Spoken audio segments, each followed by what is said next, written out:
Eric Fleming remains one of classic television's more haunting figures, remembered primarily for his commanding role as trail boss Gil Favor on the Western series Rawhide.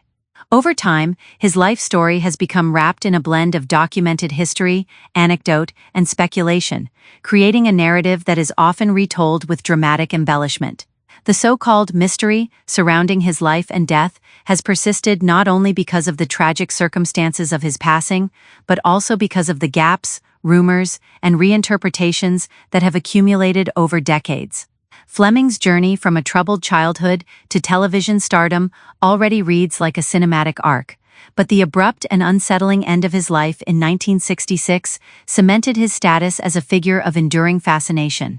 As stories about his final project in South America and the conditions surrounding his death continued to circulate, his legacy became increasingly intertwined with questions of negligence, fate, and the cost of on-location filmmaking during that era. Early life and difficult upbringing. Born Edward Hetty Jr. on July 4, 1925, in Santa Paula, California, Eric Fleming's early life was marked by instability and hardship. Accounts of his childhood describe a turbulent household shaped by abuse and emotional strain, with his father allegedly exerting a harsh and violent influence. By the time he was a young child, Fleming had already been exposed to circumstances that forced him into premature independence. At around 8 years old, he reportedly ran away from home and found himself navigating survival in Los Angeles. Living on the margins of society, he took on odd jobs such as shining shoes and assisting in marketplaces, doing whatever he could to sustain himself. These early experiences in an unforgiving urban environment are often cited as formative, shaping both his resilience and his guarded personality. As adolescence approached, his life trajectory reportedly continued to drift into troubled territory, with brushes against delinquency and unstable circumstances further complicating his path forward. Turning point and path toward reinvention. A critical turning point in Fleming's early life came after a serious incident involving a firearm, which resulted in significant facial injuries requiring reconstructive surgery. This physical trauma, compounded by earlier instability, is often described as a moment that forced him into reflection about the direction of his life. The recovery process was not only medical but psychological, as he underwent multiple procedures that temporarily altered his appearance and self-perception. During this period, Fleming began to reassess his future and distance himself from earlier destructive influences. The experience is frequently portrayed as the catalyst for reinvention, marking the beginning of his transition from a troubled youth into someone seeking structure and purpose. Though the details of this phase vary across accounts, the consistent theme is one of transformation through adversity. It is during this time that Fleming began gravitating toward more disciplined environments and eventually considered opportunities that would lead him toward military service and later, the entertainment industry. Military service and discipline. Fleming's enlistment in the United States Navy during World War II represented another significant shift in his life. The structured environment of military service offered him stability that had been absent during his formative years. Serving in the South Pacific, he reportedly developed a strong sense of discipline, responsibility, and camaraderie with fellow service members. Rising to the rank of petty officer, he gained experience that reinforced his resilience and adaptability. These traits would later become defining aspects of his on-screen persona, particularly in roles that required authority and emotional restraint. His time in the Navy also provided exposure to leadership structures and demanding conditions, which may have contributed to his ability to portray grounded, commanding characters in later acting roles. Upon his honorable discharge, Fleming returned to civilian life with a broadened worldview and a desire to pursue something more creatively fulfilling, setting the stage for his eventual entry into Hollywood. Early Hollywood steps and acting development. After returning from military service, Fleming initially took on labor-intensive work at Paramount Studios, where he was exposed to the inner workings of the film industry. His rugged appearance and natural presence reportedly caught the attention of casting personnel, leading to small opportunities in film and television. During the 1950s, he began appearing in minor roles across various productions, gradually building experience and recognition.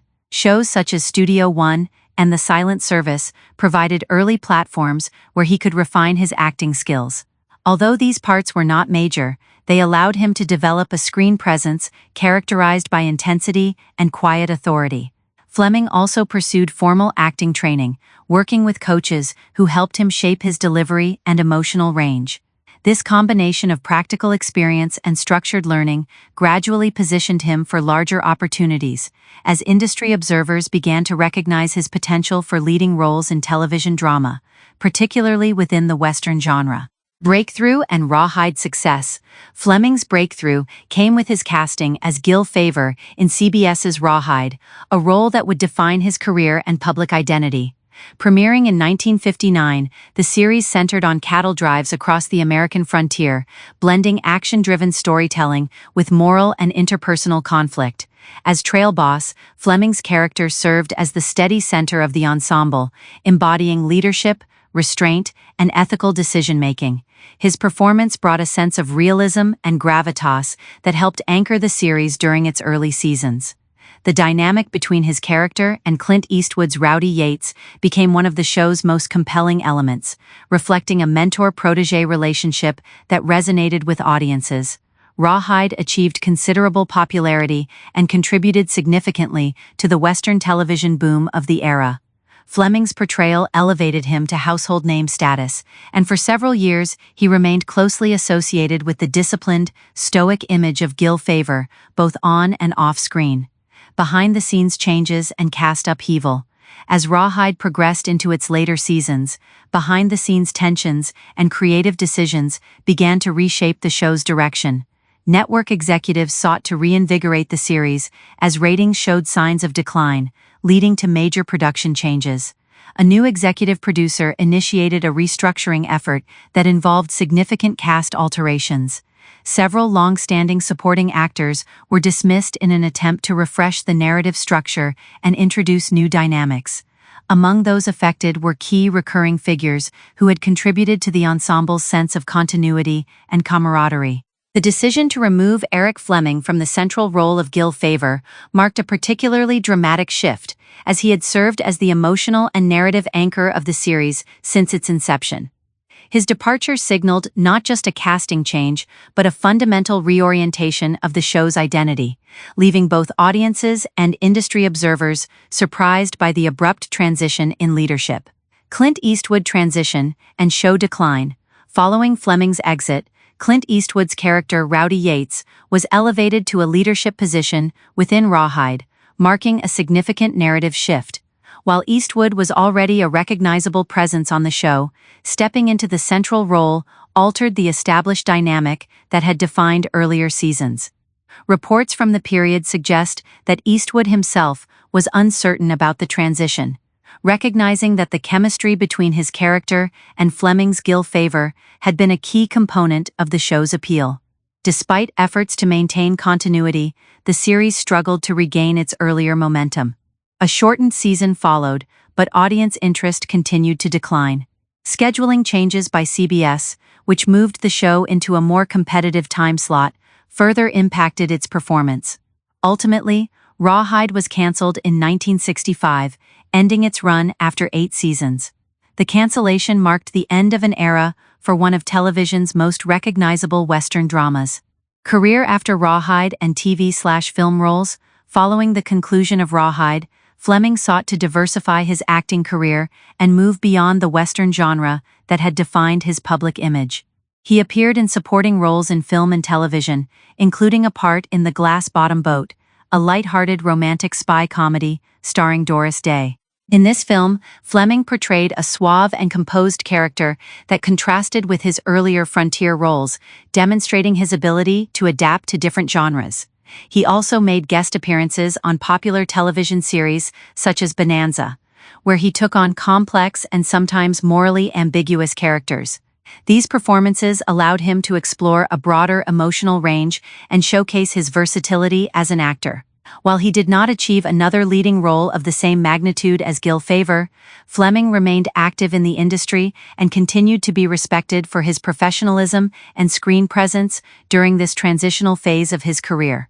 The High Jungle production and Peru location, In 1966, Fleming traveled to Peru to work on High Jungle, a television pilot intended to expand his career into more adventurous storytelling.